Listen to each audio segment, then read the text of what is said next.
नमस्कार, आप देख रहे हैं आलोक न्यूज। मैं हूं आपके साथ हर्षिता।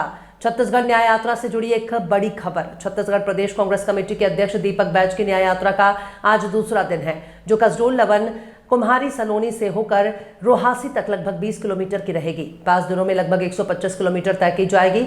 यह न्याय यात्रा, जिसमें हजारों की संख्या में कांग्रेस के कार्यकर्ता पदयात्रा में भाग ले रहे हैं। बढ़ते अपराध और कानून व्यवस्था के खिलाफ निकाली जा रही है पदयात्रा। कल गिरौदपुरी से ये यात्रा की शुरुआत हुई है और 2 तारीख को रायपुर के गांधी मैदान में इसका समापन होगा।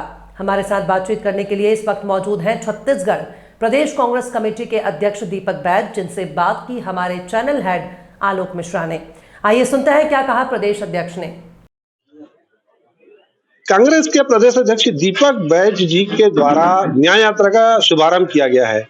ये न्याय यात्रा छत्तीसगढ़ में भाजपा सरकार के द्वारा जो अत्याचार, पुलिसिया अत्याचार और जो जनमानस को हो रही तकलीफ, छत्तीसगढ़ प्रदेश में हो रहे हत्याओं के विरोध में, बलौदाबाजार हत्याकांड के विरोध में निकाली गई यात्रा है, जो गिरौदपुरी से शुरू होकर 6 दिन में रायपुर गांधी मैदान में समाप्त होगी। गिरौदपुरी में बाबा धाम में पूजा पाठ शुरू करके प्रदेश अध्यक्ष दीपक बैज जी अपने हजारों साथियों के साथ ये यात्रा निकाल रहे हैं, जो यात्रा जनमानस को एक संदेश देंगी।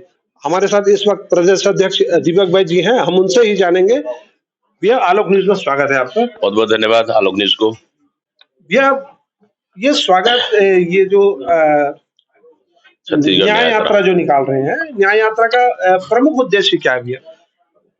देखिए, छत्तीसगढ़ जल रहा है। 9 महीने की भारतीय जनता पार्टी की सरकार ने छत्तीसगढ़ को बर्बाद कर दिया, अपराध का गढ़ बना दिया। आप अगर पिछले 15 साल की भारतीय जनता पार्टी का इतिहास भी देखेंगे तो झीरम घाटी जैसे छत्तीसगढ़ के लिए बड़ा कलंक लगा है, पूरे देश में, पूरे विश्व में। वैसे इस समय छत्तीसगढ़ और देश के इतिहास में इस 9 महीने की सरकार में कलेक्टर ऑफिस जलता है, एसपी ऑफिस जलता है, इस 300 बेटों की हत्या होती है, आदिवासी बेटा की रायपुर में हत्या होती है, एक आदिवासी बेटा की राजधानी रायपुर में हत्या होती है, फर्जी एनकाउंटर होते हैं, एससी समाज को टारगेट किया जाता है। और अभी जहां कवर्धा में 300 बेटों की हत्या हुई और उनके घर जला दिए गए, चाहते तो तीनों घटनाएं रुक सकती थी। आप लवन में देखेंगे, यहाँ की 100 बेटा की हत्या हुई। और सबसे बड़ी बात, हम लोग जिस जिस हम लोग न्याय यात्रा निकाल रहे हैं, तो कल की घटना है, रात की घटना है। फिर से कवर्धा में, जहां गृह मंत्री का विधानसभा है, जहां जिला है, वहां फिर एक 100 बेटा की हत्या होती है, ये गंभीर रूप से घायल है। आखिर हत्या रुक क्यों नहीं रही है? माता बहनें सुरक्षित नहीं है। छत्तीसगढ़ को भारतीय जनता पार्टी की सरकार में अपराध का गढ़ बना दिया है। हम लगातार ब्लॉक स्तर में, जिला स्तर में, प्रदेश स्तर में, विधानसभा के अंदर लड़े, विधानसभा घेराव का हम लोग कार्यक्रम किए। इस तरह से हम लोग लगातार प्रोटेस्ट किए ताकि सरकार जाग जाए, लेकिन इसके बावजूद भी ये छत्तीसगढ़ इस सरकार की बस की बात नहीं है।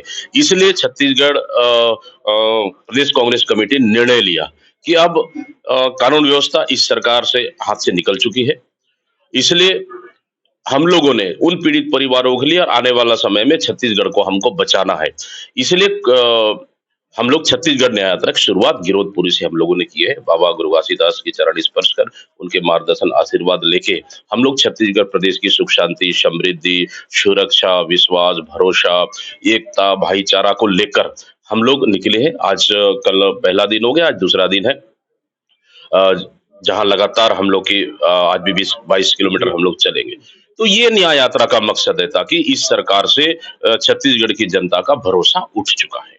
भैया, आप लोगों ने गिरौदपुरी को ही क्यों चुना? क्या कोई जाति विशेष को लेके, एक समुदाय को लेकर आप लोगों की कोई सिंपैथी है, या ये कोई एक संकेत आप लोग देना चाहते हैं कि सरकार जल्द ही हमारी आएगी? देखिए, गिरौदपुरी गुरु घासीदास बाबा की तपोभूमि है, जन्मभूमि है, कर्मभूमि है। यहाँ पे प्रदेश के लाखों लोगों का आस्था है और घटना भी इसी जिले में हुई। इसलिए हम लोग उनसे चरण स्पर्श कर आशीर्वाद लेके मन के एक सवाल और प्रदेश में भाईचारा और शांति स्थापित हो, इस संदेश के साथ हम लोग इस यात्रा को 6 दिन की यात्रा निकलेंगे और रायपुर में 2 तारीख को समापन होगी। देखिए, बलौदा बाजार घटना नहीं घटना चाहिए, सरकार की लापरवाही से वो घटना घटी और निर्दोष सतनामी समाज और कांग्रेस के हमारे जिला अध्यक्ष, यूथ कांग्रेस एनएसआई के जिला अध्यक्ष हमारे विधायक को गिरफ्तार किए।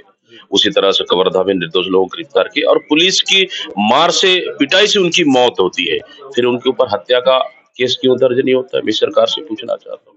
क्या सरकार अपराधियों को संरक्षण दे रखा है क्या? क्या सरकार अपराधियों को बचाने का काम कर रही है? देखिए, गृह मंत्री तो फेल है। हमने लगातार मांग की है मुख्यमंत्री से कि गृह मंत्री को आप बर्खास्त करो। गृह मंत्री स्टैंडबाज है, स्टैंडबाज से कुछ भी नहीं। उनके जिले में घटनाएं घट रही, उनके विधानसभा में घटनाएं घट रही, घटनाएं रुक नहीं रही है, तो फिर क्या प्रदेश को संभालेंगे?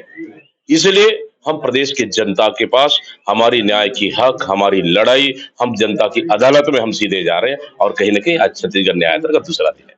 इस न्याय यात्रा से अगर परिवर्तन होता है तो आप लोग किस तरह से नई कानून व्यवस्था लागू करेंगे? देखिए, इस छत्तीसगढ़ न्याय यात्रा से छत्तीसगढ़ में नई क्रांति आएगी।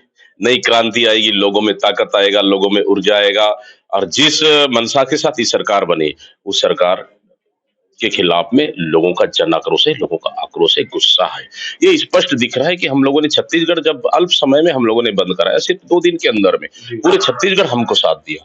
तो कहीं न कहीं इस सरकार के खिलाफ आक्रोश है और ये आक्रोश आने वाला समय में बढ़ेगा, विकराल रूप लेगा और कहीं न कहीं इसकी जिम्मेदारी सरकार होगी। ये थे हमारे साथ छत्तीसगढ़ प्रदेश कांग्रेस के प्रदेश अध्यक्ष दीपक बैज जी, जो बता रहे हैं कि सरकार की नाकामी को बताने के लिए प्रदेश की जनता को ये न्याय यात्रा की शुरुआत की गई है।